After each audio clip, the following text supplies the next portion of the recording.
Bonjour à tous, bienvenue sur Expatimo, le podcast des investisseurs expatriés. Je suis Sébastien, votre hôte. Passionné par l'immobilier et les investissements, j'ai hâte de vous amener dans un voyage passionnant à travers le sujet du jour. Pour me présenter rapidement, je suis le fondateur d'Acheter pour louer. Acheter pour louer est une plateforme innovante qui accompagne les Français expatriés dans leurs investissements immobiliers en France. Si vous avez un projet en tête, que ce soit pour acheter, louer ou investir, n'hésitez pas à me contacter.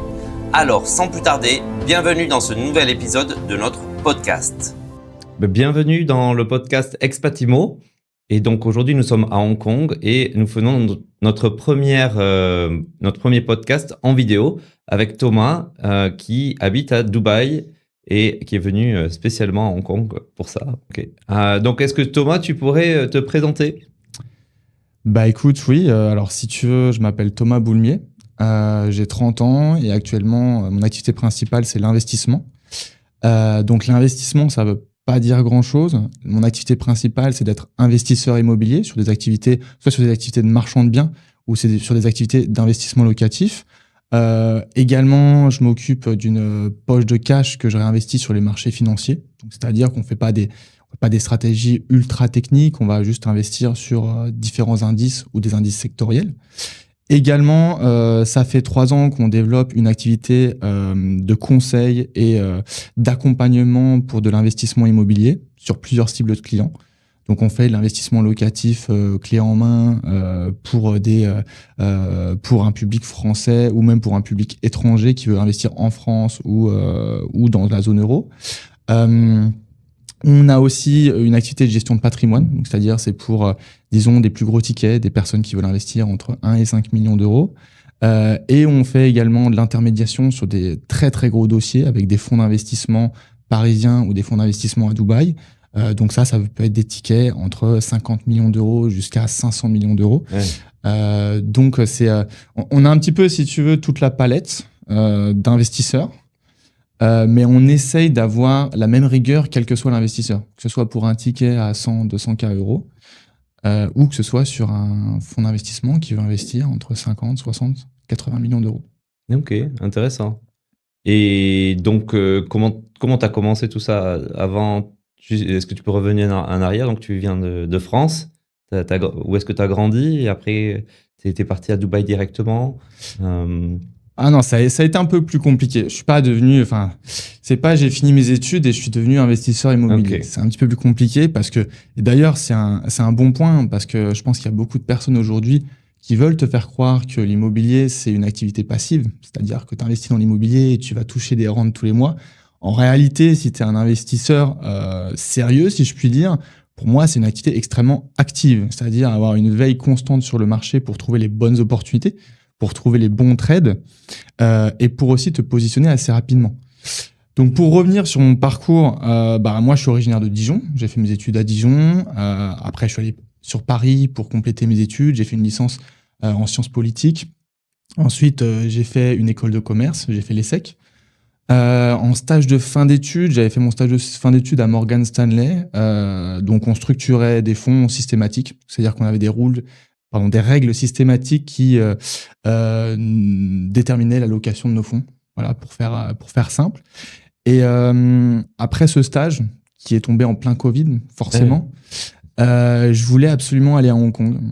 Pourquoi ça ? Parce que j'avais visité un ami de longue date à Hong Kong, qui travaillait sur Hong Kong, et je suis vraiment tombé amoureux de cette ville. C'est vrai que quand tu veux travailler en finance de marché, à l'époque, c'est plus tout à fait vrai aujourd'hui. Tu avais le choix entre New York, Londres et Hong Kong. Et moi, Hong Kong, c'était un peu un no-brainer. Si tu veux, Londres, j'avais déjà fait un stage à Crédit Suisse. Ça n'avait pas trop été mon kiff, tu vois. Déjà, le climat, c'était un peu compliqué pour moi.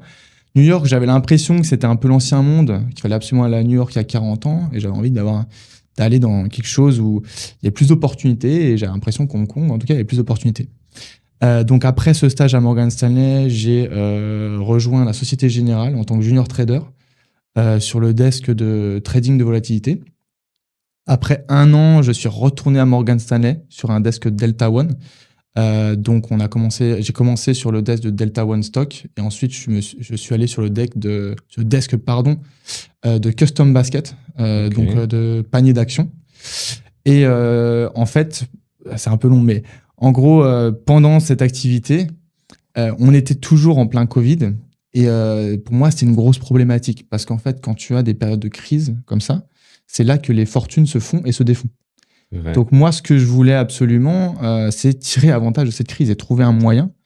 Tout le problème, c'est que quand tu es trader, tu as beaucoup de réglementations concernant tes pauses sur les marchés financiers. C'est-à-dire que si, à titre personnel, tu investis sur les marchés financiers, déjà, tu dois déclarer l'ensemble de tes positions à ton employeur. C'était déjà quelque chose que j'aimais pas trop. Et deuxièmement, tu dois garder tes positions un certain temps.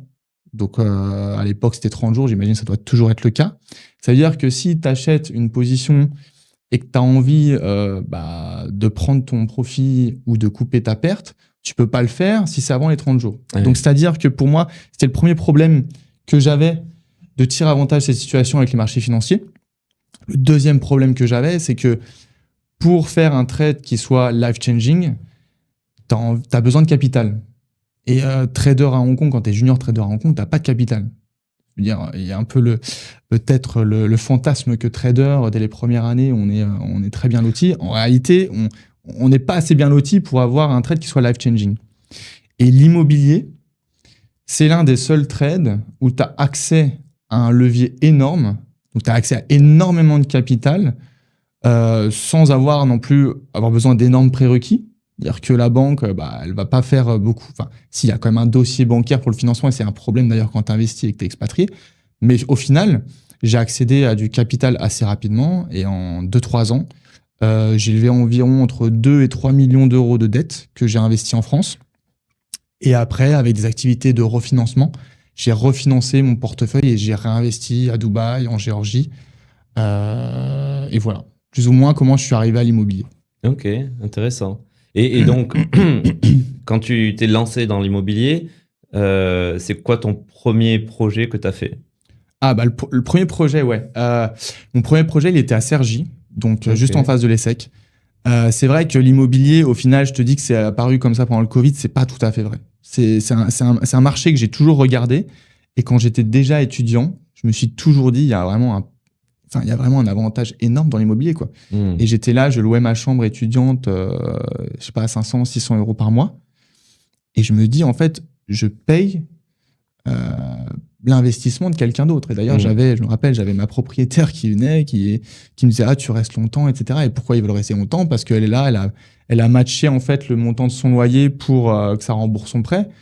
Et j'ai très vite compris que c'était intéressant. Donc, j'avais très vite regardé le marché à Cergy et je me rappelle que déjà à 22 ans, j'avais pour projet d'acheter une coloc à Cergy. Le truc, c'est que j'étais étudiant à l'époque, donc j'avais réfléchi à des structures, etc. Mais au final, j'ai eu mon stage à Crédit Suisse à Londres, donc j'ai pas fini ce projet. Et c'est vrai que du coup, dès que j'ai eu mon CDI à Hong Kong, j'ai directement investi à Cergy dans le premier trade que j'avais en tête depuis déjà plusieurs années. Et au final, c'est l'un de mes plus beaux trades. Pour des raisons que je savais pas d'ailleurs. C'est qu'à l'époque, j'avais pris un prêt au Crédit Agricole. Et dans les prêts au Crédit Agricole, à l'époque, il y avait une condition qui est qu'on peut suspendre les remboursements des mensualités jusqu'à 7 ans. Wow. Donc, c'est une condition qui est exceptionnelle et que je pense que beaucoup de personnes ont ce prêt-là et ne tirent pas avantage de cette condition. Mais ça veut dire quoi concrètement? Ça veut dire que moi, quand j'ai fait mon investissement locatif il y a X années, j'ai calculé pour être cash flow neutral, cash flow positif légèrement, etc. Je pense que je vais être cash flow positif de 300-400 euros par mois. Donc, c'est-à-dire, pour donner les chiffres concrets, j'ai 4 chambres à 550 euros par mois. Donc, ça fait 2200 euros au total. Le remboursement de mon prêt, c'est 1100 euros. Tu ajoutes les charges de copropriété, c'est peut-être 300 euros par mois. Les charges de copropriété sont assez élevées dans la résidence dans laquelle j'ai investi. Tu ajoutes la taxe foncière, etc. Ouais. Peut-être qu'au total, tu es entre 1500 et 1600 euros de cash out. Tu as 2200 euros de cash in. Ouais, je suis à peu près entre 400 et 500 euros de cash flow positif par mois. Là, ce que j'ai fait, j'ai activé cette clause. Donc, j'ai arrêté le remboursement de mes prêts, arrêté le remboursement de mes mensualités pendant 7 ans. Je rembourse uniquement les intérêts. Donc, c'est-à-dire que je rembourse 300 euros par mois et je me retrouve avec un bien qui génère 1500 euros par mois de cash flow positif. Et en fait, d'ailleurs, c'est ça un peu ce que je fais aujourd'hui. C'est-à-dire que j'ai une quinzaine de lignes de prêt, j'ai une quinzaine de biens et je joue avec j'essaie d'optimiser ce portefeuille. Et notamment ce type d'opération de report de mensualité, personne n'en parle. Mais c'est comme ça que tu rends c'est comme ça que tu rends un portefeuille ultra cash flow positif. C'est-à-dire que tous les prêts ne te proposent pas de reporter tes mensualités de prêt.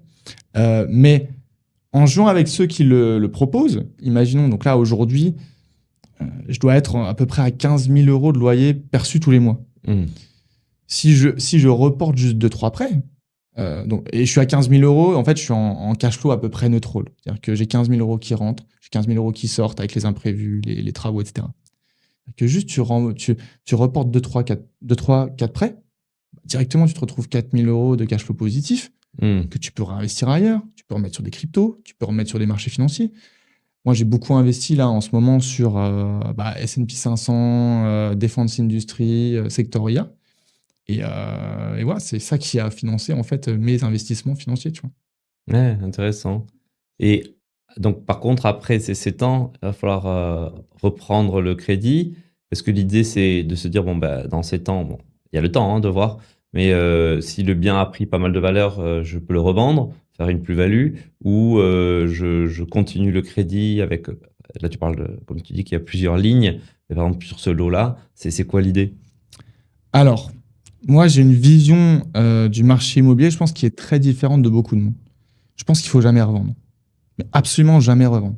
Donc déjà, tu as soulevé un premier point. Si tu me dis dans 7 ans, qu'est-ce qui va se passer? Dans 7 ans, ce qui va se passer, c'est que en réalité, mes mensualités vont être décalées de 7 ans. Pas de 7 ans, parce qu'ils m'ont dit qu'on ne peut pas dépasser 28 ans de prêt, ce qui veut dire qu'ils vont juste augmenter un peu ma mensualité. Je vais passer de 1 100 euros à 1 300 euros. Sauf que première chose qui est très mal compris en immobilier, quand tu es en immobilier, tu es posé ce qu'on appelle short cash, long asset. Ça veut dire que tu as emprunté du cash pour acheter un investissement immobilier. Dans l'économie, tu peux absolument rien prédire. Il y a juste une chose que tu peux prédire, c'est l'inflation. Si tu regardes la BCE, dans les statuts de la BCE, l'inflation, l'objectif d'inflation, c'est 2%. Si tu regardes la Fed, c'est pareil. L'objectif d'inflation, c'est 2%. C'est-à-dire que tu sais qu'il y a 2% par an. C'est-à-dire que dans 7 ans, 1 300 euros, ça va être quoi la valeur de 1 300 euros que je dois rembourser? Ta dette, en fait, tu as envie d'avoir de la dette. Et vu que tu es en France, tu empruntes à taux fixe, tes mensualités sont constantes. Ça veut dire que plus le temps passe, plus le poids de ta dette diminue, en fait. Parce que tu rembourses le même montant, mais en valeur réelle, ce montant diminue, on est d'accord. De l'autre côté, tes loyers sont réévalués. La valeur de ton bien, tu as raison, peut s'apprécier. Alors après, du coup, il y a une deuxième partie à ta question. C'est bon, toi, qu'est-ce que tu vas faire? Est-ce que tu as envie de flipper, de reprendre tes gains en fait? Oui, j'ai envie de reprendre mes gains. Sauf que le problème, c'est que quand tu as, 15, 20, 25 biens immobiliers, si tu revends ton bien immobilier, bon, l'État va venir, il va dire, monsieur Boulmier, vous avez fait ça de plus-value, on va vous prendre 30%. C'est plus ou moins ça. Il y a pas mal de pseudo-marchands de biens qui vont essayer d'éviter ça en faisant via leur résidence principale et en flippant une tous les X années, etc. Bon. Moi, on est bien d'accord que je peux pas. J'ai 15 biens immobiliers, j'ai pas 15 résidences principales. On est d'accord. L'intérêt, quand on a un portefeuille et qu'on veut cash out, c'est de faire du refinancement. Il faut toujours faire du refinancement. Parce que, j'imagine, tu sais quel est le taux d'imposition sur le refinancement. Le taux d'imposition sur le refinancement, c'est 0. Que quand tu refinances, d'ailleurs, c'est ouf. On te donne de l'argent et t'es pas imposé, alors qu'en fait, tu retires le cash. Donc, en fait, qu'est-ce que je fais? À chaque fois que... Et d'ailleurs, c'est ce qui s'est passé après le Covid, en fait. En dette, je pense, à la fin du Covid, vers 2022, entre 2022 et 2023, je devais être entre 2 et 2,5 millions de dettes. Et mon portefeuille avait une valeur supérieure de 500 000 euros. C'est-à-dire que j'avais fait 500 000 euros de plus-value. Pendant le Covid, à chaque fois, j'avais acheté tous mes biens à entre 10 et 20% de moins que la valeur réelle du marché. Parce qu'il n'y avait pas de transactions, parce qu'il n'y avait peu de demandes, etc. Donc, j'ai tiré avantage de ça. Ce qui s'est passé, c'est que du coup, je ne sais plus les chiffres exacts, mais je devais être à 2,5 millions de dettes. Et la valeur de mon portefeuille, ça devait être 3 millions. Ce que j'ai fait, c'est que j'ai refinancé mon portefeuille. Je suis allé voir des banques, j'ai fait, OK, c'est ça mes lignes de dette. C'est ça la valeur de mon portefeuille. Est-ce que vous pouvez me donner 500 000 euros? Je vous laisse des biens en hypothèque de cette valeur-là, mais vous me redonnez 500 000 euros que je peux réinvestir ailleurs. Et je pense qu'à chaque fois, quand on veut cash out, il faut toujours faire du refinancement. Pour Parce que d'un, tu vas éviter l'impôt sur la plus-value. Et deuxièmement, tu vas garder ton bien qui te rapporte des cash flows, tu vas récupérer du cash pour réinvestir ailleurs. Donc t'as tous les avantages. Le seul problème, c'est que les opérations de refinancement, c'est extrêmement complexe en France. Quand tu vas arriver dans une banque, la plupart du temps, ils comprennent pas le refinancement. Parce que contrairement au système anglo-saxon, le refinancement, c'est extrêmement simple. C'est aussi simple que ce que je viens de te expliquer. C'est OK, votre asset est à ce niveau-là, votre dette est à ce niveau-là, on vous refinance la différence. Quand tu arrives dans une banque française, c'est extrêmement compliqué. Et on va dire, il faut faire ce qu'on appelle une OBO. Donc une OBO, c'est on crée une SCI, on crée une société et on se rachète à soi-même en fait le bien immobilier. C'est-à-dire que je suis 100% détenteur d'une SCI et je rachète à moi-même mon bien immobilier. Mais en fait, je veux dire, si tu fais ça, t'es imposé à la plus-value. Parce que même si tu te le rachètes toi-même, il y a une transaction immobilière. Et plus les frais de notaire. Plus les frais de notaire. Exactement. Non, mais c'est pour ça que le refinancement, c'est extrêmement complexe. Et sur le papier, théoriquement, c'est très simple, comme j'ai expliqué, mais c'est extrêmement complexe parce que tu es en France, il y a beaucoup de procédures, parce qu'il y a des limites de risque très, très basses, etc.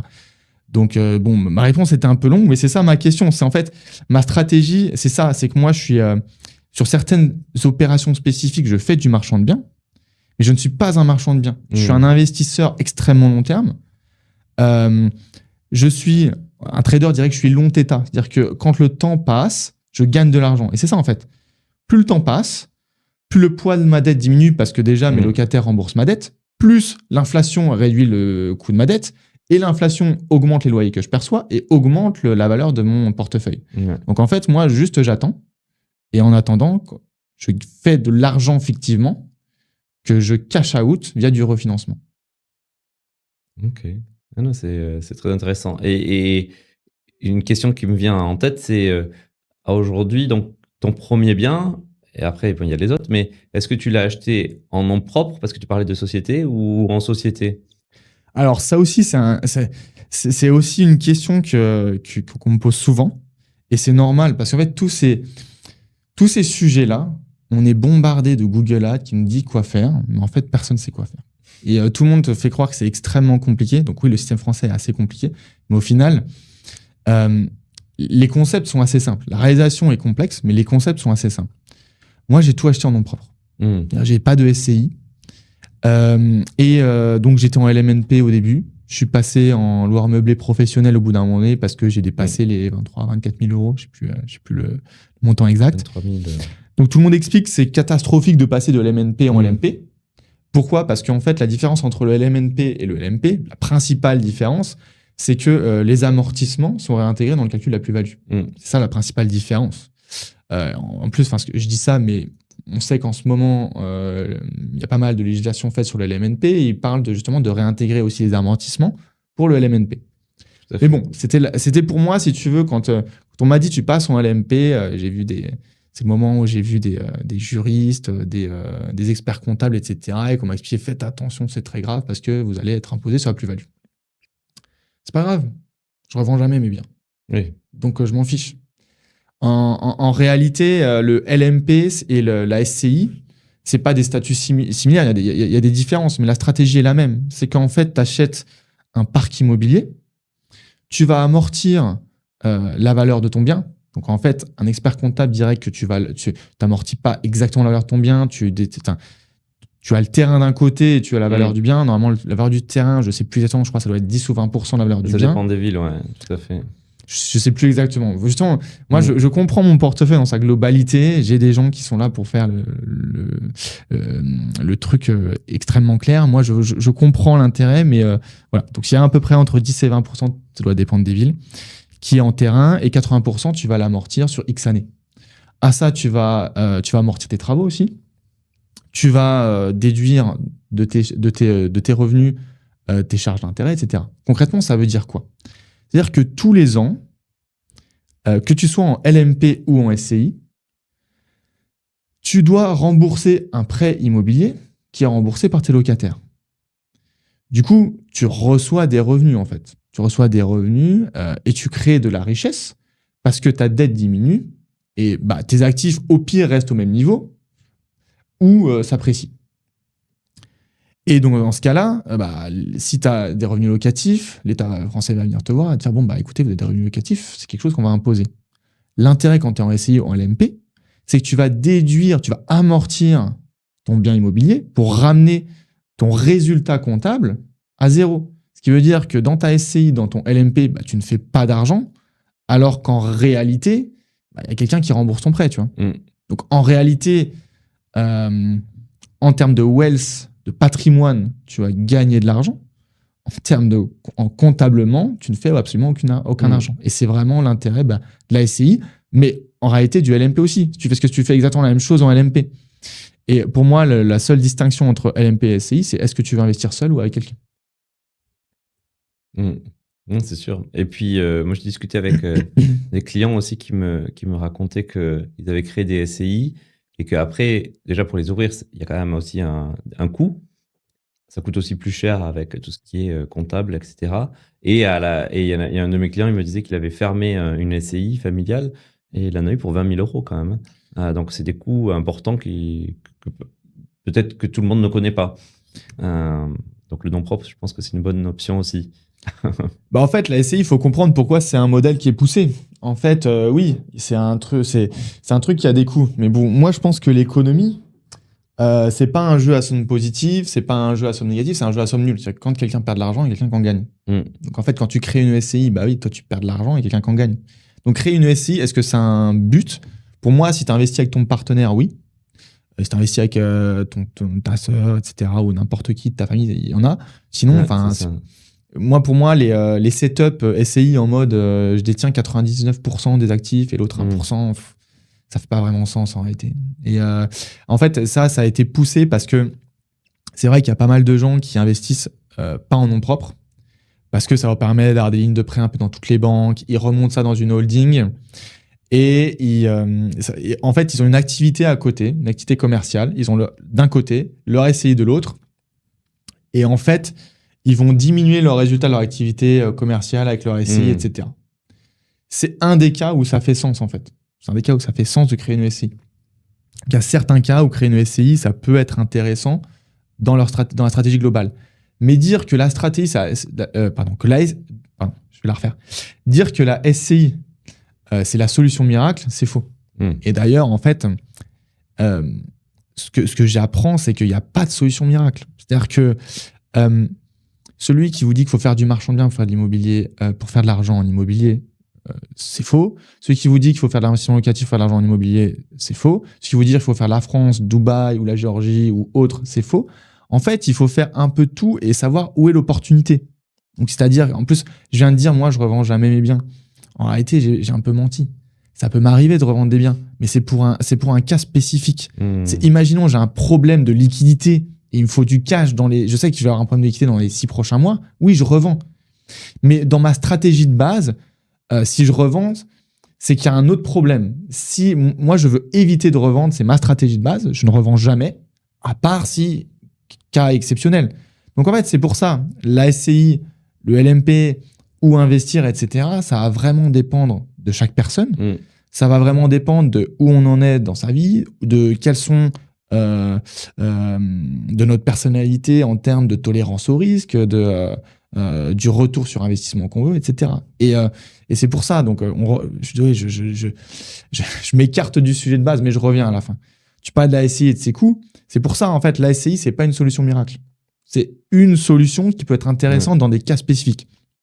Et justement, c'est ça le gros problème, c'est qu'il y a beaucoup de gens qui se prétendent experts, alors qu'en réalité, ils ne comprennent pas les enjeux, par exemple, d'une SCI, d'un LMP, etc.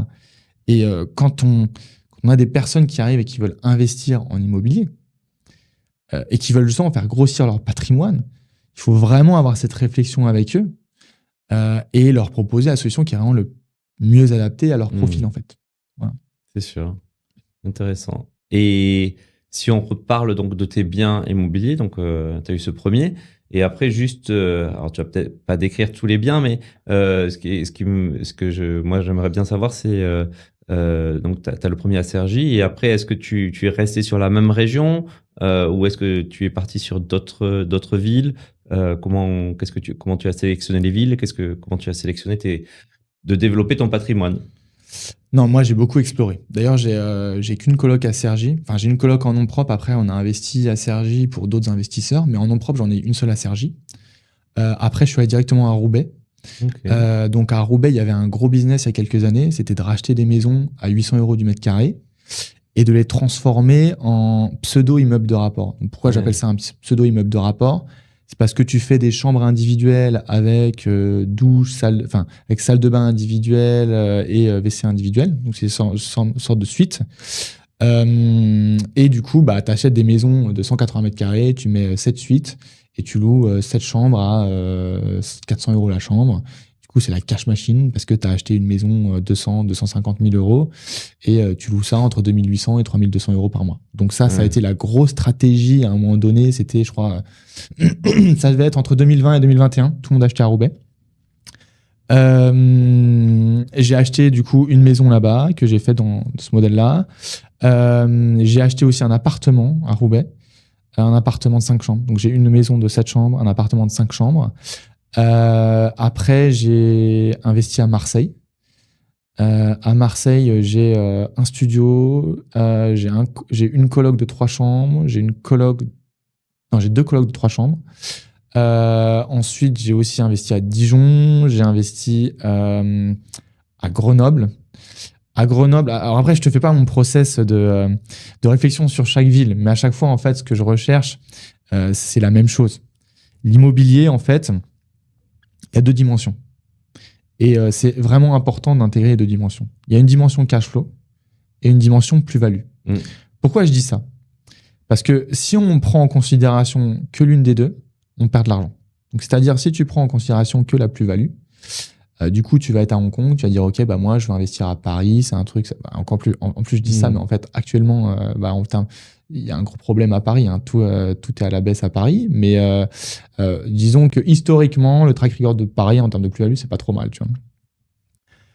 Donc, du coup, si tu penses qu'à la plus-value, tu vas être sur des villes, Paris, Bordeaux, Montpellier, etc. Mais en réalité, si tu achètes ça et que tu dis, je vais le louer, et je vais le reflipper au moment donné où j'aurais fait assez de plus-value, en fait, tu perds de l'argent. Parce que ce que comprennent pas beaucoup de personnes, je pense, c'est comment fonctionne l'immobilier. C'est-à-dire que tu te mets short du cash le long de l'asset. C'est-à-dire que si tu es short du cash, c'est-à-dire que tu vas emprunter de l'argent, disons, à 3% en ce moment. C'est entre 3 et 3,5. Si tu le places à 6%, ça veut dire que en fait, tu as emprunté du cash à 3% que tu replaces à 6%. Donc net, tu fais 3% de rendement net sur tes X centaines de milliers d'euros. Si tu as investi avec un levier de 10, en fait, le retour sur investissement sur le capital investi, c'est 3% x 10. Donc tu fais 30% de return sur ton capital investi. Donc ça, c'est génial, c'est ce qu'on appelle l'effet de levier, c'est super, ça marche très bien.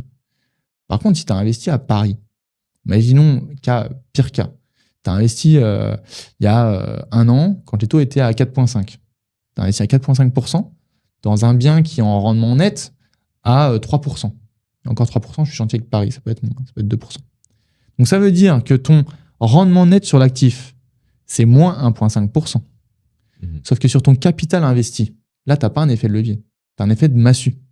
Ça veut dire que tu as 1,5% x 10, donc tu perds 15% sur ton capital investi tous les ans. Et ça, même si tu as investi pour de la plus-value, on est bien d'accord que sur la plus-value, faire mieux que moins 15%, rattraper les moins 15% de plus, c'est compliqué. Donc c'est pour ça, il ne faut pas considérer la plus-value, mais de la même manière, il ne faut pas considérer que les cash flows. Parce qu'il y a un peu une tendance qui est arrivée maintenant sur les marchés, c'est que les gens, ils vont arriver, ils vont te faire, ça, c'est 10% de renta. Ça, c'est les cash flows, tu regardes, tu as ça qui rentre, c'est ça la valeur de ton bien, ça fait 10% de renta. Sauf que ça, ça vaut absolument rien comme analyse. C'est-à-dire que moi, si j'arrive justement, je vais à Roubaix, je prends une maison dans n'importe quel quartier, parce qu'à Roubaix, il faut être très attentif sur le quartier dans lequel tu investis. Dans n'importe quel quartier, je prends une maison. Je dis, après, il y a pour 70 000 € de travaux, je vais faire 7 chambres, et je sais que ça te loue 400 € la chambre à Roubaix. En théorie, ouais, tu as 10% de renta. Mais si c'est un quartier où il y a 0 demande, si c'est un quartier où les chambres, elles se louent pas, en fait, ta chambre, tu vas pas la louer 400. À Roubaix, ça se loue 400. Dans cette zone de Roubaix, ça se loue peut-être 200. Donc, en fait, t'es pas à 10%, t'es à 5. Donc, c'est pour ça que faut vraiment toujours acheter l'actif en prenant en compte les cash flows d'un côté et la plus-value de l'autre. Parce que, aussi, une dernière chose qui peut être faite, c'est que si la valeur d'une maison à Roubaix, c'est, disons, 800 € du mètre carré. J'arrive, je te la vends en faisant les travaux et en t'annonçant, en disant, tiens, mon investisseur, il veut 10%. Bah, du coup, imaginons, tu aurais pu être à 15 ou 20% sur cet actif, et je sais que tu veux 10%. Bah, je monte le prix et je te la montre à 10%. Et en fait, par rapport au prix du mètre carré, tu payes 2 fois le prix du mètre carré, mais je te donne tes 10%. Donc, c'est pour ça qu'en fait, quand tu investis dans un bien immobilier, il faut vraiment prendre les deux dimensions. La dimension cash flow en considération, qui est ultra importante. Est-ce que mon bien est à peu près autofinancé? Et est-ce qu'il y a un potentiel de plus-value, ou est-ce qu'au moins je paye le bon prix au mètre carré, ou encore mieux, est-ce que je paye en dessous du prix du marché au mètre carré? Il faut vraiment prendre ces deux dimensions en considération. Donc, dans mes investissements, vu que je suis ni un marchand de biens, ni vraiment un investisseur très long terme parce que je refinance, etc., donc je vais faire de la plus-value, ce que je regarde, c'est ça. C'est est-ce que mon bien va être à peu près autofinancé? Et est-ce que j'ai des potentiels de plus-value? Et donc, du coup, quand j'investis à Marseille, quand j'investis à Grenoble, quand j'investis à Dijon, Roubaix, c'est peut-être un peu plus orienté cash flow que plus-value, on va être honnête. Cergy aussi, c'est un peu le même modèle. C'est ça que je regarde. Est-ce que je pense qu'il y a un potentiel de plus-value sur le long terme et ça va être à peu près autofinancé. Voilà. C'est intéressant. Je partage quand même cette analyse. Et aussi, donc là, ça fait quand même un peu du nord au sud, hein, ça fait une belle diversification. Et par contre, peut-être que certains des personnes qui nous écoutent vont se poser la question, comment tu arrives à gérer autant d'appartements avec... en plus, surtout, ils sont pas tous à côté. Je vais même aller plus loin. J'ai des appartements à Dubaï et en Géorgie. Donc, c'est encore plus diversifié que ce que tu annonces. En fait, au début, c'est très simple. Moi, c'est-à-dire que je pense qu'il y a deux modèles pour se développer dans la vie. Moi, ce que je dis, c'est que tu as le modèle NASA et tu as le modèle Elon Musk. Donc, si tu es à la NASA, tu travailles, tu es ingénieur, tu te dis, OK, ce qui va se passer, c'est j'ai envie de faire décoller une fusée sur la Lune ou envoyer une fusée dans l'espace, etc. Je vais réfléchir pendant 1 an, 2 ans, 3 ans à tous les problèmes qui peuvent arriver. Je vais ingénieriser la chose jusqu'à ce que je sois sûr à 99,9% que cette fusée, elle va décoller et arriver d'un point A à un point B. Et ça se passe, la NASA, tous les X années, fait un décollage et 99% des cas, tout se passe bien. Après, tu as le modèle Elon Musk. Elon Musk, il va dire, moi, j'ai aucune idée comment faire décoller une fusée. Dans 1 semaine, j'en fais décoller une. On verra ce qui se passe. Et ce qui se passe, ce qui doit se passer, se passe. C'est qu'il se crache, mais il apprend très vite de ses erreurs. Donc, c'est quoi un peu la conclusion de tout ça? C'est que la NASA va échouer beaucoup moins que Elon Musk, mais Elon Musk va progresser beaucoup plus vite. Et on le voit. Parce qu'avec SpaceX, aujourd'hui, c'est lui qui revend ses technologies à la NASA et c'est la NASA qui lui paye pour utiliser sa technologie. Bon. Moi, en fait, sur mon développement, j'ai été un peu pareil. C'est-à-dire que je me suis pas posé la question en amont déjà, de comment ça va se passer pour la gestion locative, etc. C'est déjà j'achète. Je vois une opportunité, je pense pas comment je vais le louer? Qui va s'occuper de la location? Je regarde s'il y a un marché de la location, ça oui, je regarde, c'est normal. Mais qui va louer? C'est absolument pas le moment d'y penser. Et de la même manière, quand on achète un bien, je pense que la plupart des investisseurs font les choses dans le mauvais ordre. C'est-à-dire que la première chose qu'on va faire, c'est regarder sa capacité de financement. En fait, les banques, elles peuvent te guider. En réalité, elles n'en savent rien. Parce que le document qu'il leur faut pour te proposer un financement, pour te donner une offre, c'est la promesse de vente. Donc moi, en fait, désolé encore une fois, je m'écarte, mais je reviens sur le sujet après. Le sujet de base que tu me dis, c'est comment je fais pour c'est une question que je me suis pas posée et qui s'est résolue petit à petit. J'ai eu un premier bien à Cergy. J'ai acheté avec une agent immobilier. Et je me rappelle à l'époque, je lui dis, est-ce que vous avez des solutions de gestion locative? Elle m'en a proposé, ça me plaisait pas. Et j'ai dit, mais ouais, ok, est-ce que vous n'avez pas quelqu'un qui est prêt à travailler pour moi, juste sur, peut-être, tu vois, on the side, etc. Et il y avait une agent immobilier qui avait une auto-entreprise, etc. Donc ça me plaisait plus. Je pouvais mettre mes honoraires, etc. Donc ça me plaisait plus. Et c'est comme ça que j'ai eu, en fait, la première agent immobilier qui travaillait pour une de mes colocations. J'ai fait la même chose à Roubaix. J'ai fait la même chose dans beaucoup de villes. Du coup, maintenant, on a notre propre agence immobilière. Donc, on a une agence immobilière en France. Et du coup, on a 2 modèles. Soit on a des agences immobilières qui vont matcher nos standards, qui vont louer comme on le souhaite, de manière très agressive. Et du coup, c'est pas de la gestion passive. C'est-à-dire, par exemple, à Marseille, la stratégie qu'on a, on fait de la location étudiante sur 9 mois et on switch en Airbnb l'été. Ouais. C'est ultra actif comme gestion. Tu dois trouver des gens qui veulent la queue sur 9 mois et tu dois switcher en Airbnb. Donc, tu vois, et on a une agence qui fait extrêmement bien ça sur Marseille. Donc là, du coup, c'est une tâche qu'on va déléguer. Du coup, là, encore une fois, là, ce qui se passe, c'est que je te parle un peu de mon portefeuille à titre perso, mais au final, maintenant, tout est mélangé. Il y a mon portefeuille à titre perso. Il y a, si tu veux, dans mes lignes de gestion, tu as mon portefeuille perso, mais tu as aussi les lignes de mes clients. Et du coup, en fait, ils ont tout ça. On a tout mis ça en nourrice dans une agence à Marseille. Et après, par exemple, à Roubaix, par contre, c'est le contraire. On avait mis ça en nourrice parce que ça se passait plutôt bien avec une agence de gestion locative. Et en fait, au bout d'un moment donné, ils n'ont pas suivi le marché. Le marché a un peu changé à Roubaix. Maintenant, il y a beaucoup de réservations via Studapart, via Airbnb, etc. Et toutes les agences ne sont pas forcément à l'aise avec ces plateformes. En fait, quand on n'a pas d'agences qui sont performantes, on crée notre propre agence. Maintenant, on a assez de l'eau pour créer notre propre agence. Et du coup, on a 2 agents immobiliers qui travaillent pour nous sur Roubaix et qui font notre gestion locative en direct. Donc, voilà, pour répondre à ta question, c'est un peu un mix des deux, du coup. Des fois, je délègue à des agences quand il y a des agents qui sont performants. Sinon, c'est quelque chose que j'internalise dans notre société de gestion. En fait, c'est exactement pareil à l'étranger. C'est-à-dire que à Dubaï, on externalise, on a quelqu'un qui le fait très bien. En Géorgie, c'est un peu un mix entre les deux. C'est-à-dire que c'est une personne qui travaille pour nous en direct, mais qui ne travaille pas que pour nous. Enfin, voilà. Mais voilà un peu. On est très sélectif sur nos partenaires, on va dire. Ok, c'est intéressant. Et juste comme tu parlais tout à l'heure, tu es parti sur le sujet du financement et tu disais que par rapport à l'endettement, que surtout les banques elles vont regarder le compromis. Donc, je ne sais pas si tu voulais redévelopper là-dessus. C'est intéressant. Non, c'est juste que généralement, en fait, nous,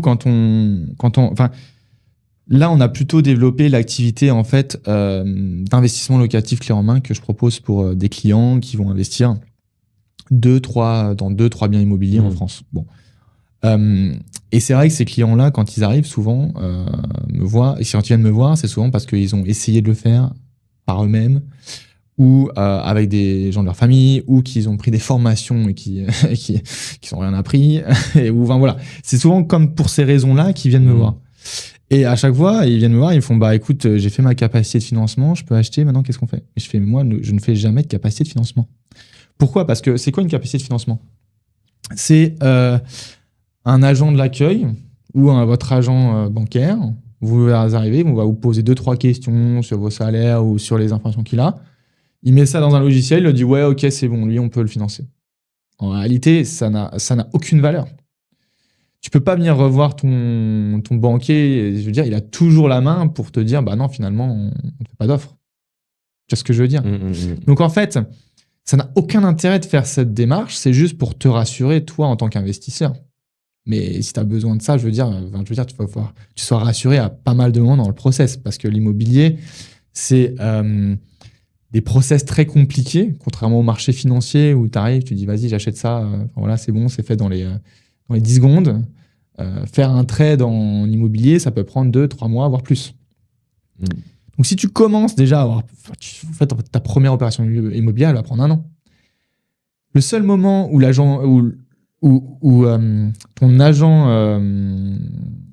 ton banquier, le seul moment où ton banquier il va pouvoir te dire s'il peut te financer ou pas, c'est le moment où tu as ta promesse de vente. Il a besoin de documents, il a besoin de tes fiches de paye, il va avoir besoin de ta dernière imposition. Enfin voilà, il y a tout un dossier. Mais le document le plus important, c'est la promesse de vente. Et tu vas me dire, ouais, mais attends, Thomas, si j'ai déjà signé ma promesse de vente, je suis quand même déjà très engagé. Bon, en réalité, non.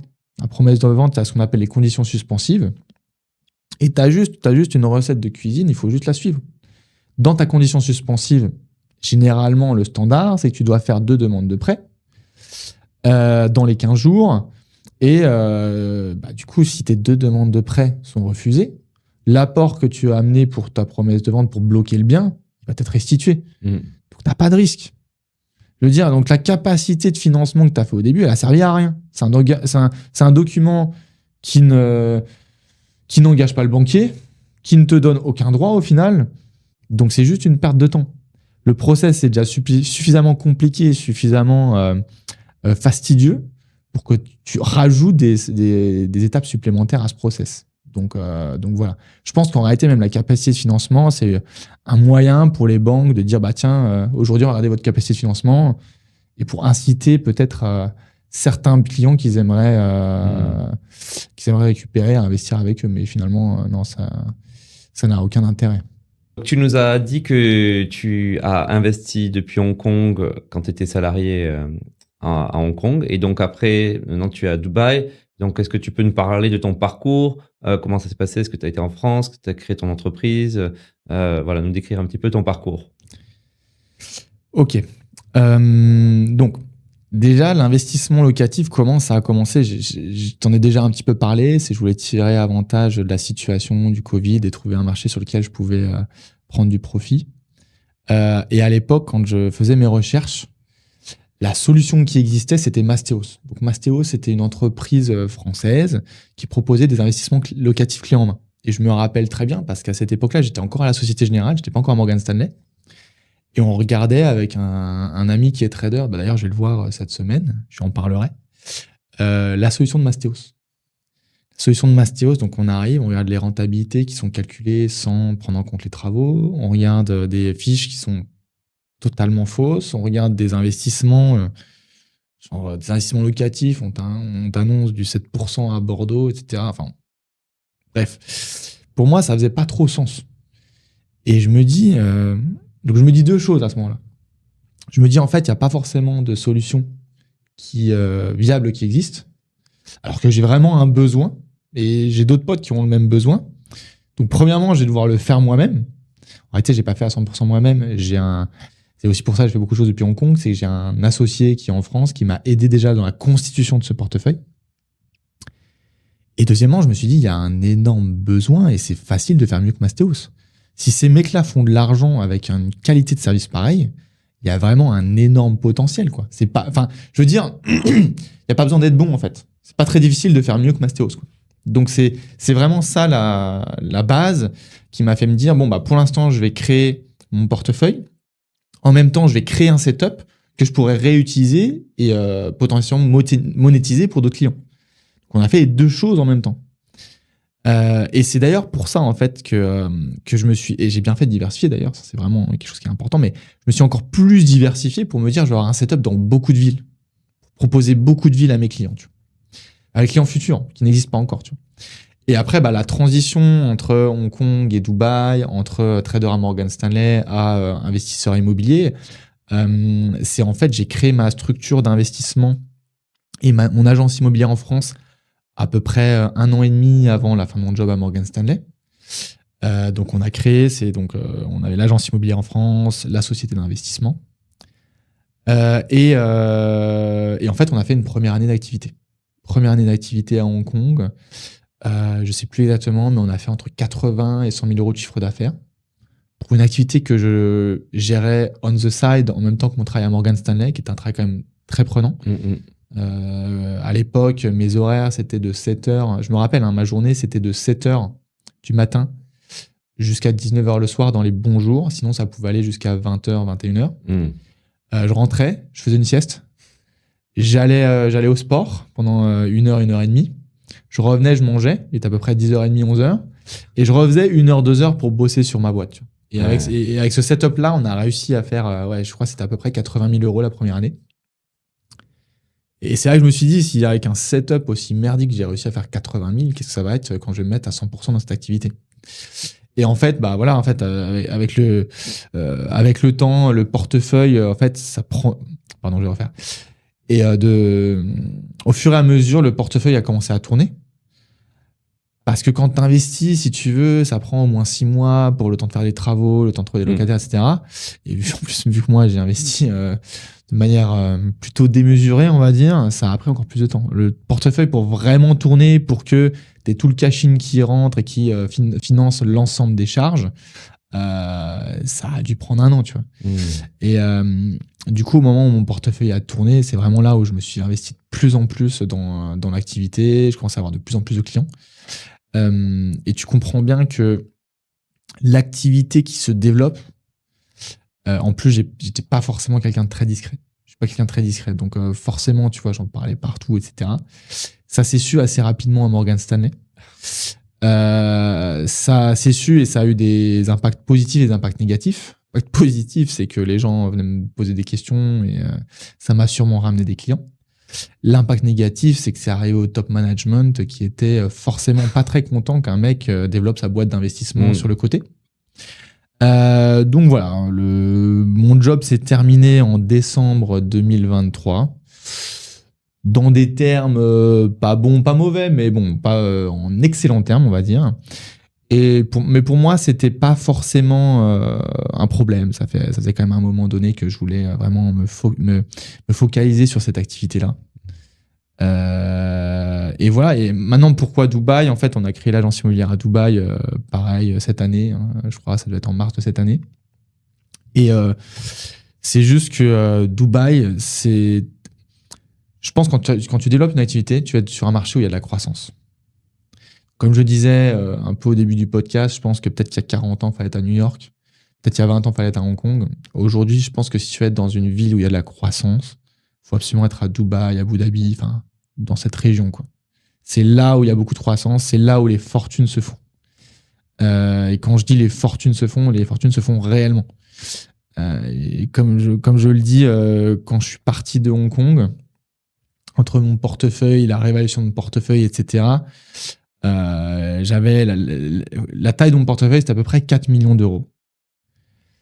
Et j'avais entre 2,5 et 3 millions de dettes. Donc j'avais l'impression d'avoir fait un gros truc. T'arrives à Dubaï, ça te rend modeste, on va dire.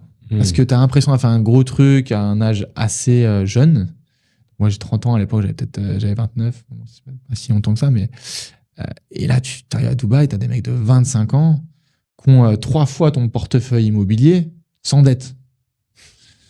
Donc, ça remet les choses en perspective et ça te rend plus humble.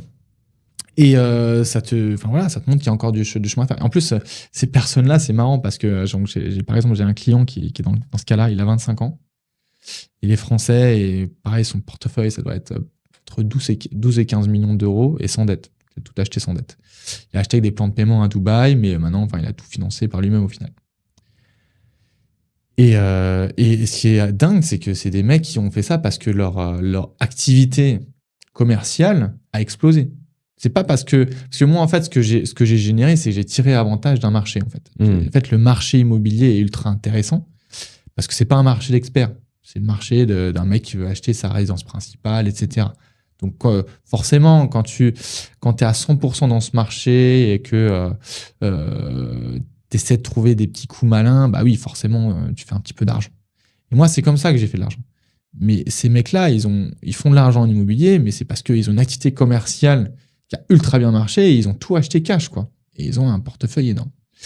Donc voilà. Et j'avais envie d'être avec ces acteurs-là parce que forcément, ils ont une demande maintenant parce que ils disent, bah, c'est ouf parce que moi, c'est des mecs qui ont un portefeuille immobilier de 15 millions d'euros, alors ils n'ont pas réfléchi, ils se disent, bon, bah, si on travaille avec Thomas, peut-être qu'est-ce qu'on peut faire, quoi. Donc c'est un peu ça maintenant. C'est essayer de trouver comment on va refinancer ce portefeuille, développer ce portefeuille, etc. Et je voulais être au contact de ce type de clientèle-là aussi. C'est intéressant. Et donc, c'est là où tu as acheté à Dubaï? Alors, non, oui, ouais. C'est pas 100% complet. Je suis pas allé à Dubaï pour interagir avec ces clients. J'avais déjà investi avant. Okay, c'est-à-dire que ce qui s'est passé, c'est... je retrouve les dates, mais je pense que j'ai investi à Dubaï fin 2021. J'avais refinancé à l'époque... J'ai plus les chiffres exacts en tête, mais je sais que j'avais entre 300 et 500 000 euros de potentiel refinancement sur mon portefeuille. Et à cette période-là, Pour être exact, ce refinancement, il est même plus complexe que ce que je vais dire. C'est-à-dire que pour récupérer du cash, j'ai pris un installment loan d'HSBC à Hong Kong, que j'ai pris 300 000 euros sur un prêt personnel sur 5 ans. J'avais 7 000 euros à rembourser tous les mois. Donc mon salaire à Morgan Stanley, à l'époque, ça devait être entre 12 et 15 000 euros, donc c'était pas un problème. Et c'est comme ça que je me suis leveragé 2 fois, parce que avec ces 300 000 euros, j'ai racheté des plans de paiement. Donc en fait, les plans de paiement, c'est juste, t'achètes un bien qui vaut 200 000 euros, mais tu payes 20 000 euros aujourd'hui, 10 000 euros dans 6 mois, 10 000 euros, 10 000 euros. Et 300 000 euros, j'ai racheté 300 000 euros de plan de paiement, quoi. Donc j'avais pas tout l'argent pour payer la suite, en fait. Et donc en fait, j'ai acheté pour à peu près 1 million d'euros d'actifs à Dubaï, avec 300 000 euros. Et comme j'ai dit, décembre 2023, mon travail à Morgan Stanley s'arrête, plus ou moins de façon prévue, on va dire. Et je me retrouve avec une dette 7 000 euros qui tombe tous les mois. Donc j'avais quand même un petit peu de cash de côté, mais 7 000 euros qui tombent tous les mois, ouais, ça va quand même vite. Donc je me dis, et surtout que j'avais investi du coup dans des plans de paiement à Dubaï. Donc concrètement, les plans de paiement, on pourrait faire tout un podcast juste sur les plans de paiement parce que c'est encore des stratégies différentes, etc. Mais ce qu'il faut comprendre, c'est qu'un plan de paiement ne te rapporte pas d'argent. C'est l'achat sur plan, en fait. Donc, ça va être délivré dans 2 ans, 3 ans. Et pendant ce temps-là, t'attends, quoi. Et tu payes pour attendre un truc. Et donc là, j'ai fait ma première opération de refinancement. J'ai mis un bien en hypothèque en France pour racheter ma dette à Hong Kong et que j'ai refinancé sur 15 ans en France. Donc, en fait, je suis passé de 7 000 euros de mensualité à 1 500 euros à peu près, peut-être un peu moins, entre 1 500 et 1 800. Ça, c'est la première opération de refinancement. Deuxième opération de refinancement, je me dis, c'est cool, le refinancement, en fait. Donc, j'avais refinancé un autre bien, et qui est peut-être le plus gros coup que j'ai fait. C'est j'avais acheté donc à Grenoble, quelque chose que je t'ai pas dit, je l'avais acheté aux enchères, ce bien immobilier. Donc, c'est-à-dire que, parce que j'ai diversifié, en fait, les villes dans lesquelles j'ai acheté, j'ai diversifié les stratégies, mais j'ai diversifié mes prêts avec les banques et j'ai diversifié aussi les méthodes d'achat. C'est-à-dire que des trucs que je trouve, c'est off-market, bien sûr, c'est parce que j'ai un réseau et on va me le proposer avant. Sur le Bon Coin, il y a des opportunités aussi. Je veux dire, faut regarder le Bon Coin, faut pas être que est-ce que c'est off-market. Non, sur le Bon Coin, il y a des choses intéressantes. Et il y a les enchères immobilières aussi. Donc j'ai acheté ça en enchères immobilières. J'avais acheté ça cash. C'est un bien que j'avais acheté 150 000 euros. On a refait les travaux. Non, pardon, déjà, il a été squatté 1 an parce que quand tu es dans une enchère immobilière, c'est des gens qui payent plus leur crédit. Donc, tu récupères le bien, donc il est squatté 1 an, on attend. Il est parti. On a refait les travaux. Du coup, le bien que j'ai acheté 150 000, il a été réévalué à 245. Est-ce que je le vends? Non. Je le refinance. C'est-à-dire que j'ai récupéré, donc au total, j'ai récupéré 300 000 euros de dette. Et en contrepartie, j'ai mis mon bien à Grenoble en hypothèque pour 245 000 euros. Et j'ai ouvert un compte titre dans la banque pour 55 000 euros qu'ils ont nanti. Donc, ils ont 300 000 euros d'assets en contrepartie. Et ils m'ont filé 300 000 euros. Sauf que mon bien à Grenoble, il me génère, entre 1 200 et 1 500 euros par mois. Cash in, pas cash flow positif. Donc, peut-être cash flow positif, c'est peut-être 300, 400 euros. Et voilà, en fait, c'est comme ça. Et donc, avec ces 300 000 euros que j'ai récupérés, j'ai investi en Géorgie. Et j'ai acheté 3 studios en Géorgie et 2 one bedroom. Et c'est quelqu'un qui t'en a parlé de la Géorgie? Comment c'est venu en tête? Comment tu as pu te lancer dans la Géorgie? Si quelqu'un me parle d'un investissement, j'investirai jamais. Je pense que si quelqu'un m'en parle, c'est que c'est déjà trop tard. C'est-à-dire que c'est ça, c'est la théorie du petit porteur. En fait, quand ton chauffeur de taxi, quand le serveur de café, quelqu'un qui n'a rien à voir avec la finance, quand ça te parle d'un investissement, c'est trop tard. Après, bon, t'as des contre-exemples. T'as la crypto dernièrement, tu vois, tout le monde expliquait que voilà, c'était un peu trop tard parce que tout le monde en parlait. Bon, finalement, on a bien vu ce qui s'est passé le mois dernier. Mais en tout cas, j'essaye. Actuellement, vu que j'ai à peu près... en vrai, j'ai même plus les chiffres en tête. Je pense que je dois être à 2,5 millions d'euros d'assets en France. Je dois être à 1 million d'euros à Dubaï. Et je me suis dit... j'ai du low risk, low reward en France. Dubaï, c'est pas du très risqué au final. On te fait croire encore que c'est risqué, c'est pas du tout risqué. Le retour sur investissement, c'est entre 7 et 8%. C'est très stable, il n'y a pas d'impôt dessus, mais au final, c'est pas ultra risqué. C'est un marché qui est mature, c'est ultra établi. Il y a Dubai Land Department qui s'occupe d'enregistrer les transactions. C'est encore beaucoup plus efficace que les notaires en France. Donc voilà. Donc, je voulais me dire, comme les gens qui arrivent à Dubaï, en fait, quand tu arrives à Dubaï, tu te dis, ah, c'est génial Dubaï. J'aurais dû investir il y a 10 ans. Sauf qu'il y a 10 ans, est-ce que tu aurais investi à Dubaï? Je suis pas sûr. Et je me dis, bon, il faut que je trouve le prochain Dubaï. La Géorgie, je suis pas sûr que ce soit le prochain Dubaï. Mais en tout cas, il y a des indicateurs communs avec Dubaï. Premièrement, il y a une volonté du gouvernement de pousser les investisseurs à venir investir chez eux. C'est-à-dire que, comme à Dubaï, pour investir, tu as besoin d'un passeport et du down payment. Une fois que tu as fourni ton passeport et down payment, le bien est enregistré sous ton nom. Ouais. Et c'est enregistré avec le gouvernement, etc. Ça, c'est la première chose. Deuxième chose, il faut essayer de comprendre le modèle économique de la ville. Donc moi, j'ai pas investi dans la capitale de Tbilissi, j'ai investi à Batumi. Donc Batumi, c'est une zone, c'est au bord de la mer. C'est-à-dire que quand tu achètes du first line, Ouais. tu vas avoir 6 views devant toi Ouais. et tu vas avoir la vue des montagnes derrière toi. Ouais. Donc tu peux aller à la plage, tu es à 100 mètres de la plage et l'hiver, tu peux aller faire du ski, tu n'es pas trop loin. En Géorgie, tu as des stations de ski un peu partout. Donc ça, c'était quelque chose qui était important pour moi. C'était cette localisation. Et aussi, il y a un business de casino. C'est-à-dire qu'ils développent tout un business de casino. Ils veulent en faire, si tu veux, un peu le Las Vegas, Macao de la région. Tu vois. Et en fait, tu as beaucoup de Turcs qui viennent en fait en Géorgie et qui traversent la frontière parce que tu es genre à 1 heure de route pour jouer au casino à Batumi. Donc, je regarde ça, je comprends un peu le modèle macroéconomique. Donc, j'essaie de faire mon analyse un peu en mode micro. Tu regardes les loyers sur Airbnb, tu regardes la location longue durée, tu réfléchis aussi, c'est quand même une station balnéaire, donc tu vas avoir des high season et low season. Donc, high season, tu dis, OK, je vais faire du Airbnb, quels vont être mes cash flows? OK, ça va être à peu près ça. Low season, quels vont être mes cash flows? OK, tu regardes la demande sur les étudiants, etc. Parce que c'est quand même une ville aussi où il y a pas mal de facs, etc. Donc, tu peux louer à des étudiants, notamment une fac de médecine qui est assez réputée. Et je regarde, je fais OK, en fait, je suis à 13% de renta net. Parce qu'en plus, l'imposition, c'est 5%. Flat, quels que soient tes revenus locatifs. Je suis à 13%. Bon, génial, ça a l'air pas mal. Mais bon, comme d'habitude, j'investis quand même dans une zone que je connais pas trop. Donc, je me dis, je vais quand même diversifier. Je fais le tour des développeurs. Et j'ai un développeur qui me propose 2 projets différents dans la ville, dans 2 zones différentes, avec 2 stratégies différentes. En fait, j'avais un projet dans le centre historique, où je me dis que ça va vraiment être une stratégie potentiellement de plus-value. Et vraiment, l'été, ça va vraiment générer beaucoup de cash. Mais peut-être ce sera un peu cher pour les étudiants en low season, donc ça sera peut-être un peu moins rentable à ce moment-là. Et j'ai acheté ça, j'ai acheté un autre projet qui est plus proche de la zone en développement, proche de l'aéroport, etc. Donc j'étais content. Et le dernier indicateur que je regarde qui est très très important, c'est que je me dis, OK, bien sûr, je fais des analyses, je fais mes analyses techniques, et ensuite j'entre dans le trade, c'est normal. Et je me dis, il y a forcément des gens plus intelligents que moi qui font les mêmes analyses. Comme je dis, tu vois, je suis arrivé à Dubaï, je suis devenu modeste. Donc, il faut que je regarde s'il y a des gens plus intelligents que moi qui ont fait les mêmes analyses. En fait, tu regardes ce que font les hôtels. Où se mettent les hôtels. Et tu te mets pas trop loin.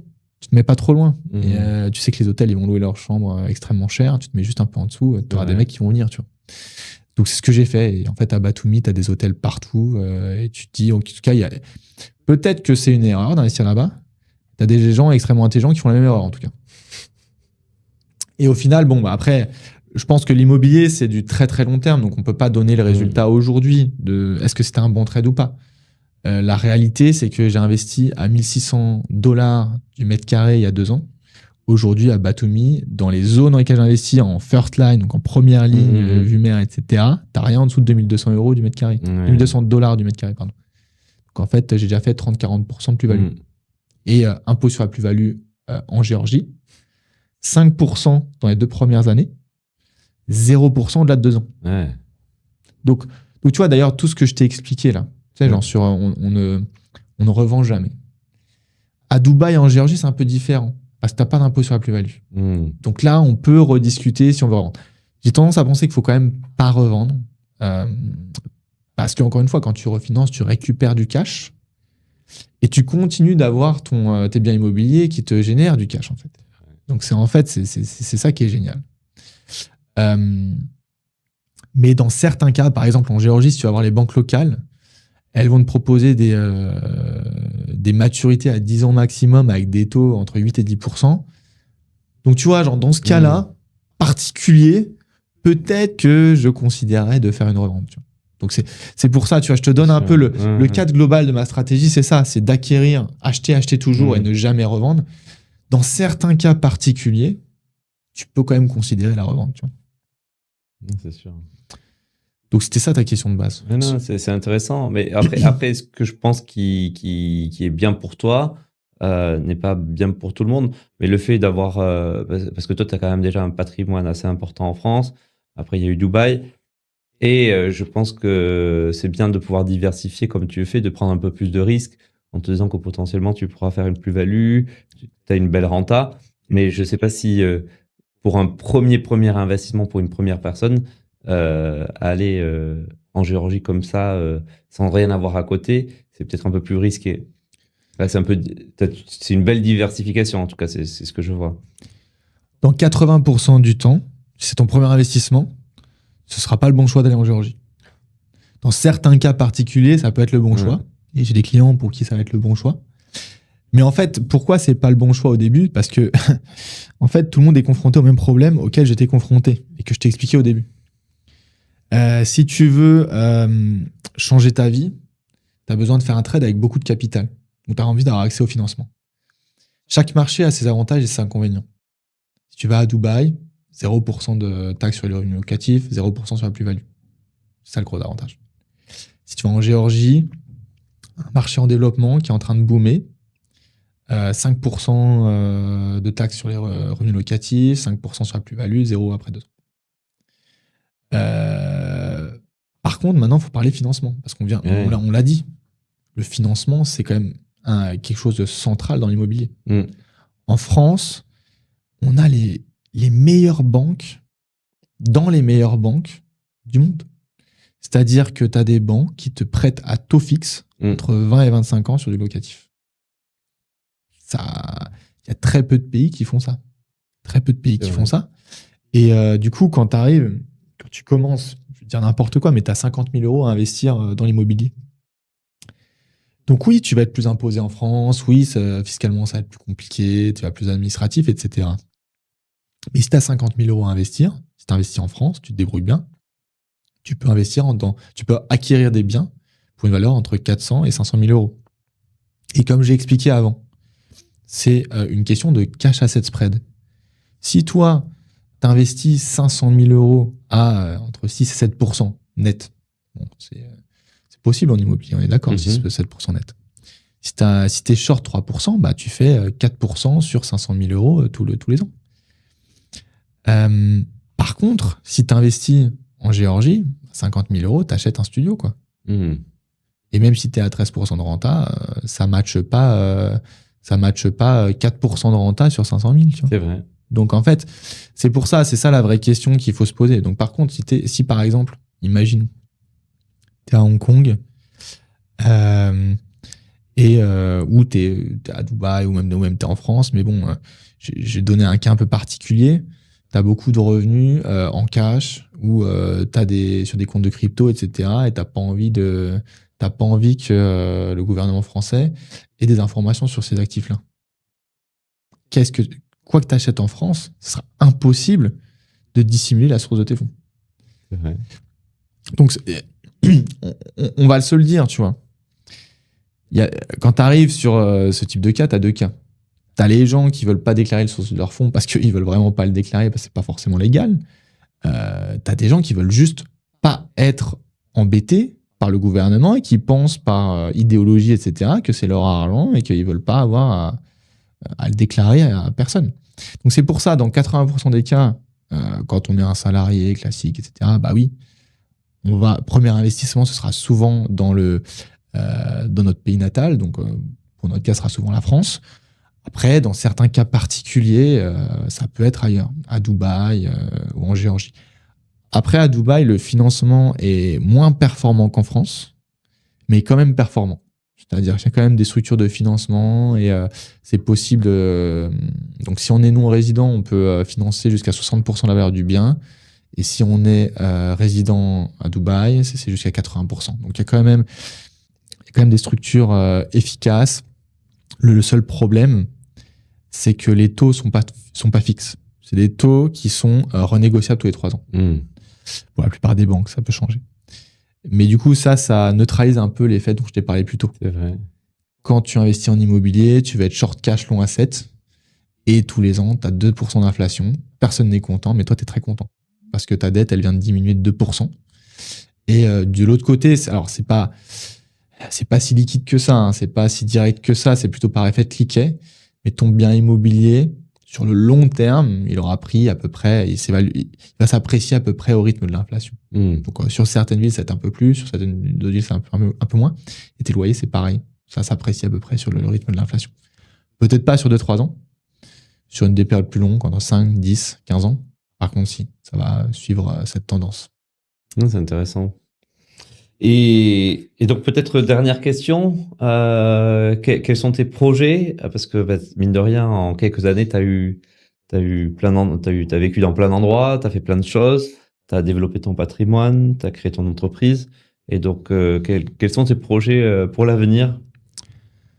Bah déjà oui, donc mes projets, il y a beaucoup de projets en ce moment. Comme je t'ai dit, tu vois, on a trois types d'investisseurs différents. C'est vrai que nous, on a eu beaucoup d'investisseurs, tu commences souvent par des investisseurs de petite taille, hein, qui ont investi avec toi entre 200 000 et 500 000 euros, tu vois. On veut vraiment développer l'activité de gestion de patrimoine, d'une part, et l'activité d'intermédiation sur des biens d'exception. Des biens d'exception, ça va être soit des biens de luxe, soit des immeubles entre 50, 100, 150 millions d'euros. Donc ça, c'est vraiment quelque chose qu'on veut développer. Et pour le développer, ça va aussi passer par faire mieux que ce qu'a fait Mastéos en termes d'automatisation de la partie investissement locatif. Donc ça passe par le recrutement. Donc on essaie de recruter des gens de qualité. Actuellement, ce qui me prend beaucoup de temps, c'est que je veux avoir un regard sur l'ensemble des investissements qu'on fait. Donc ça, c'est un premier projet. On veut aussi développer l'activité à Dubaï et en Géorgie. C'est-à-dire que pour l'instant, ce qui se passe, c'est que la plupart des clients qu'on a, c'est ce qu'on va appeler des leads organiques. C'est-à-dire que tous les clients que j'ai, c'est soit des gens qui me connaissent, soit des clients qui m'ont recommandé parce que c'est bien passé avec eux, etc. C'est génial d'avoir une clientèle comme ça, parce qu'en plus, tu as un taux de transformation qui est bien plus élevé. En fait, quand tu as été recommandé et que quelqu'un a le track record de tes anciens investissements, bah oui, il comprend comment ça fonctionne et il a envie d'investir avec toi. Mais là, ce qu'on a envie de développer, c'est vraiment toucher une clientèle bien plus large. Donc, on va vraiment développer nos réseaux sociaux, on va développer... on va essayer d'internaliser une partie du marketing, etc. Donc, c'est vraiment l'objectif sur 2025, je pense. Et tout simplement, c'est de grossir. Hein. C'est là une boîte au début, tout simplement, c'est de la faire grossir. Et peut-être justement aussi d'expliquer notre activité, parce que il y a beaucoup de personnes qui vendent des formations pour 2, 3, 4 000 euros. Moi, la formation, elle est gratuite. Toutes les informations sont gratuites. Ce qu'on vend, c'est pas ça. Ce qu'on vend, c'est une expertise et l'expérience. C'est-à-dire que quand tu as fait une chose 100 fois, quand tu as fait décoller une fusée 100 fois, tu commences à savoir la faire décoller. Donc moi, on a fait que décoller pas mal des fusées. On sait exactement comment ça se passe parce qu'on a cette expérience-là. Par contre, le savoir, pour nous, il est gratuit. C'est pour ça qu'on fait beaucoup de calls avec nos clients, etc. On les accompagne sur... Et on veut vraiment aussi les former et qu'ils comprennent comment ça se passe. Et justement, avec cette approche-là, on a des gens pour qui la SCI, c'est le premier pas vers l'entrepreneuriat. Parce qu'en fait, la SCI, c'est une entreprise et ça leur fait comprendre comment fonctionne un peu une mini-entreprise. Et souvent, ils réutilisent nos experts comptables, ils réutilisent nos juristes, etc. Et au final, pour créer leur statut de leur boîte, leur side project, un peu comme ce que j'ai fait quand j'étais à Hong Kong. Et voilà, c'est notre approche. Donc, c'est développer un peu tout ça. C'est intéressant. En tout cas, bon courage. Et puis, merci beaucoup Thomas d'avoir participé à ce podcast. Et puis, j'espère qu'on aura de bonnes nouvelles, qu'on pourra se refaire une interview dans quelques temps, que tu nous racontes tes prochains projets. Écoute, merci beaucoup de m'avoir accueilli. C'était un plaisir. Expatimo, c'est terminé pour aujourd'hui. Merci pour votre support et n'hésitez pas à partager cet épisode à vos amis, votre famille. Et pour nous soutenir, merci de nous mettre un commentaire et une note 5 étoiles. Cela nous aide beaucoup. Expatimo est créé par Acheter pour louer. Si vous avez un projet en tête, que ce soit pour acheter, louer ou investir, n'hésitez pas à nous contacter. Nous serons ravis de vous accompagner.